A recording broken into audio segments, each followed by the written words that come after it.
Harvard scientists find that eating red meat could increase your risk of diabetes.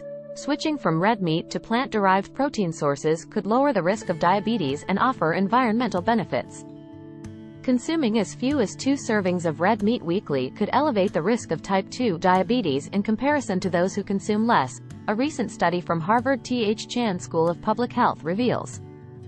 The study further indicates that this risk escalates with increased meat intake. However, substituting red meat with wholesome plant-based proteins like nuts and legumes or moderate portions of dairy can help lower the chances of developing the condition. The study was recently published in the American Journal of Clinical Nutrition.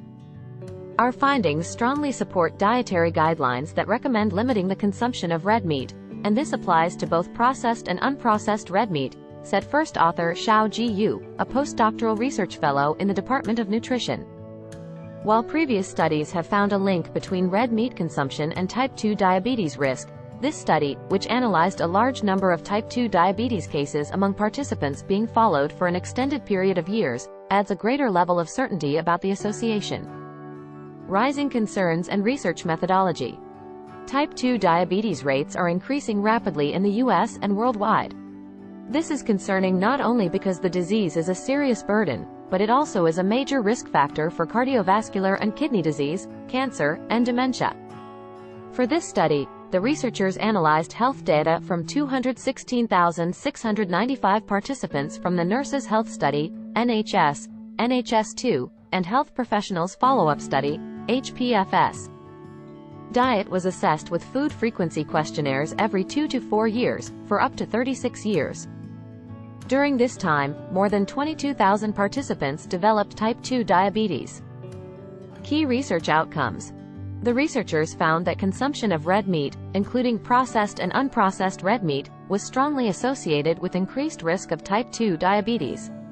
Participants who ate the most red meat had a 62% higher risk of developing type 2 diabetes compared to those who ate the least. Every additional daily serving of processed red meat was associated with a 46% greater risk of developing type 2 diabetes, and every additional daily serving of unprocessed red meat was associated with a 24% greater risk. The researchers also estimated the potential effects of substituting one daily serving of red meat for another protein source. They found that substituting a serving of nuts and legumes was associated with a 30% lower risk of type 2 diabetes, and substituting a serving of dairy products was associated with a 22% lower risk. Given our findings and previous work by others, a limit of about 1 serving per week of red meat would be reasonable for people wishing to optimize their health and well-being, said senior author Walter Willett, professor of epidemiology and nutrition.